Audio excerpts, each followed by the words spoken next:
Assalamualaikum warahmatullahi wabarakatuh.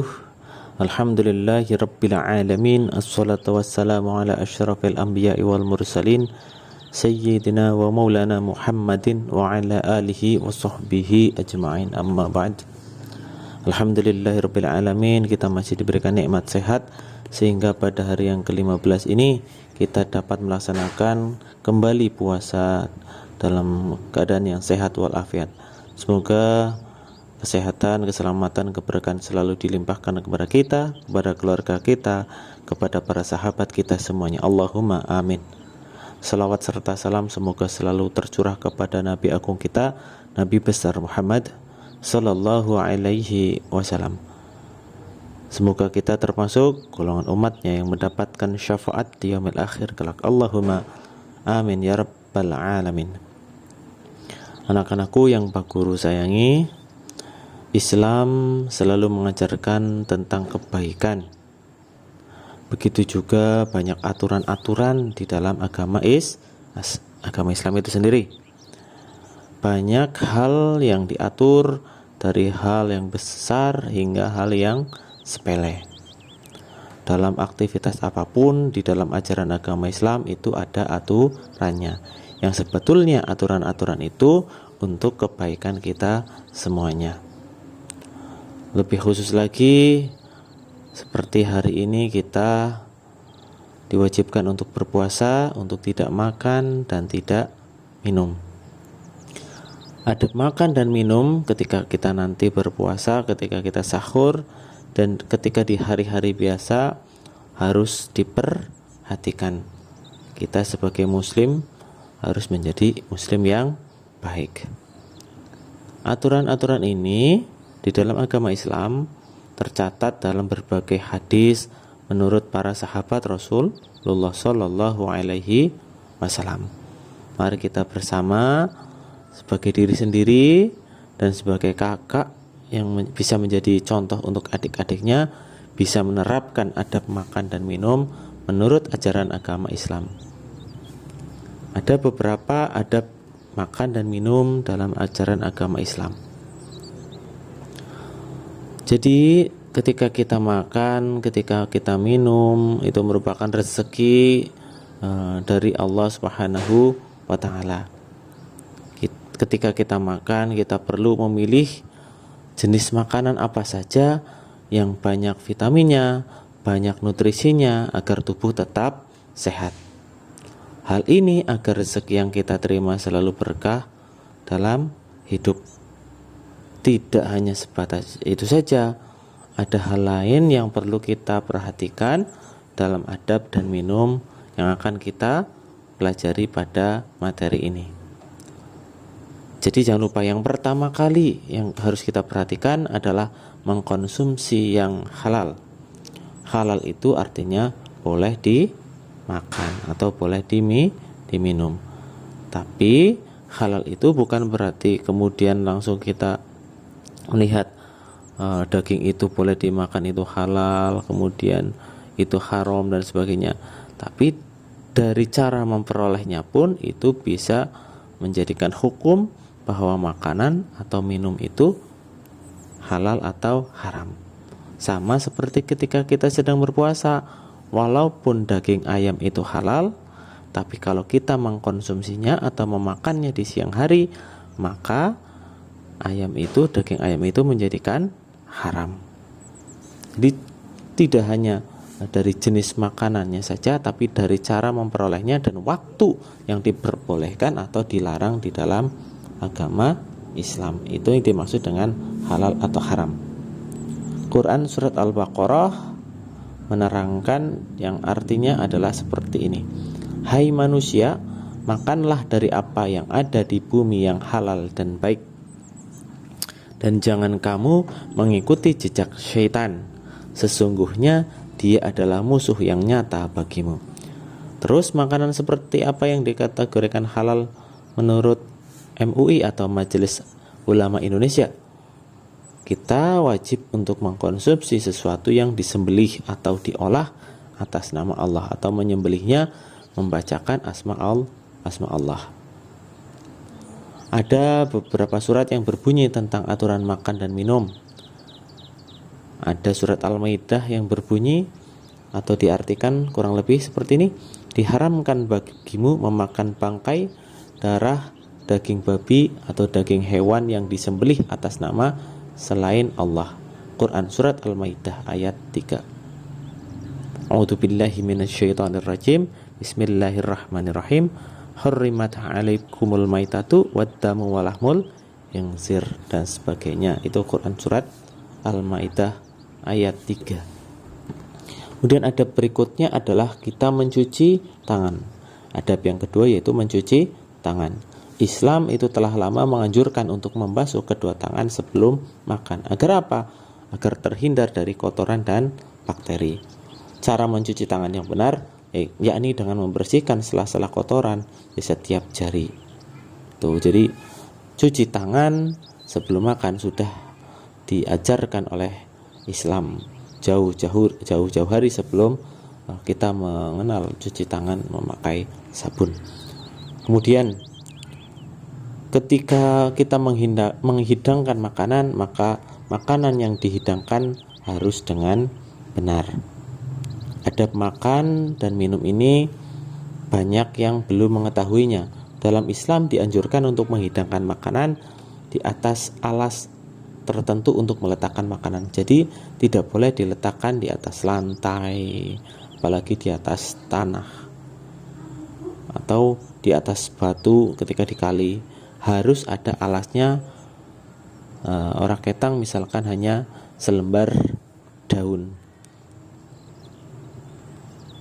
Sebagaimana hadis dari Anas radhiyallahu anhu, beliau berkata yang artinya Rasulullah shallallahu alaihi wasallam tidak pernah makan di atas meja makan dan tidak pula di atas sukur rujah. Hadis riwayat Al-Bukhari nomor 5415. Jadi tetap ada alas ketika kita makan. Ketika di atas meja maka ada piringnya atau minimal ada selembar daun atau alas yang lain, misalkan plastik atau apapun.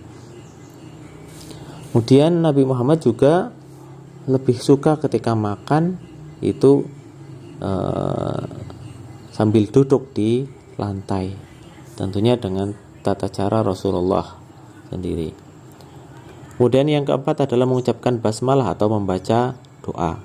Jadi kalau kita ingin ketahui bahwa makanan yang didoakan sebelum kita membaca doa akan menjadikan berkah bagi diri kita, dan makanan yang diberi doa akan menyehatkan bagi diri kita. Membaca doa ini sebagai bentuk rasa syukur kita kepada Allah Subhanahu wa ta'ala. Kemudian ketika kita makan yang keenam ini, duduk dalam posisi yang tawadhu. Duduklah dalam posisi tawadhu, maksudnya adalah duduk di atas kedua lutut atau di atas punggung kaki. Allah Subhanahu wa ta'ala menyukai seseorang dengan sikap tawadhu dalam melakukan apapun, termasuk dalam adab makan dan minum. Nabi Muhammad juga pernah bersabda kurang lebih seperti ini: aku tidak pernah makan sambil bersandar, aku hanyalah seorang hamba, aku makan sebagaimana layaknya seorang hamba, dan aku pun duduk sebagaimana layaknya seorang hamba. Nabi Muhammad tidak pernah merasakan ketika makan itu bermewah-mewahan, bermegah-megahan. Kemudian Nabi Muhammad itu selalu bersyukur dengan apa yang ada di hidangannya itu. Kemudian tidak pernah merasa dirinya paling hebat, selalu tawadhu. Dan yang ketujuh, makan dengan tangan kanan. Rasulullah Shallallahu alaihi wasallam selalu mengingatkan kita untuk makan dengan tangan kanan. Adapun ada hadis yang berbunyi, janganlah salah seorang dari kalian makan dengan tangan kirinya dan minum dengan tangan kirinya itu, karena setan makan dengan tangan kirinya dan minum dengan tangan kanannya. Mungkin di beberapa kali di waktu di kelas Pak Guru pernah menyampaikan bahwa ada seseorang perempuan hafidhah hafal Quran 30 juz mengalami kerasukan jin, yang kemudian ditanya jinnya itu ketika masuk ke dalam tubuh seorang hafidhah itu, seorang menghafal hadis itu, kenapa kamu bisa masuk ke dalam tubuh ini? Apa jawab jinnya? Aku bisa masuk ke tubuh ini, saya sudah mengincarnya sudah lama. Kapan waktunya yang tepat untuk bisa masuk ke dalam tubuh ini? Dan aku ternyata bisa masuk ke dalam tubuh orang ini karena dia pernah makan dan minum dengan tangan kirinya. Itu ada sebuah kisah seperti itu. Jadi mulai sekarang hindari makan dan minum dengan menggunakan tangan sebelah kiri. Kemudian yang ke-8, segera dimakan setelah dihidangkan. Jangan pernah membiarkan makanan begitu saja atau didiamkan yang terlalu lama. Dari Anas, Nabi Muhammad SAW bersabda, jika makan malam sudah disajikan, maka iqamah sholat itu dikumandangkan, dahulukanlah makan malam tersebut. Hadis riwayat Bukhari dan Muslim. Kemudian yang ke-9, dilarang meniup makanan atau minuman. Adab dalam makan dan minum hendaknya tidak meniup pada makanan atau minuman yang masih panas. Kemudian Rasulullah SAW juga pernah bersabda yang artinya Rasulullah SAW jika minum beliau bernapas meneguknya 3 kali bernapas di luar gelas. Maksudnya adalah Bismillahirrahmanirrahim, kita meneguknya kemudian membaca hamdalah. Bismillah meneguknya alhamdulillah. Bismillah meneguknya alhamdulillah. Atau Bismillahirrahmanirrahim kemudian meneguk air sebanyak 3 kali kemudian membacakan hamdalah. Itu sunnah dari Nabi Muhammad SAW. Yang ke-10, hindari memakai peralatan makan emas dan perak. Hal ini telah dijelaskan oleh Nabi Muhammad SAW yang tertuang di dalam hadisnya yang berbunyi, barang siapa makan dan minum dari bejana emas dan perak, maka dia memasukkan api neraka ke dalam perutnya. Bahaya. Jadi hindari menggunakan dengan bejana, piring, gelas, sendok, garpu yang dengan berbahan emas atau perak. Kemudian yang ke-11, mengambil makanan yang jatuh.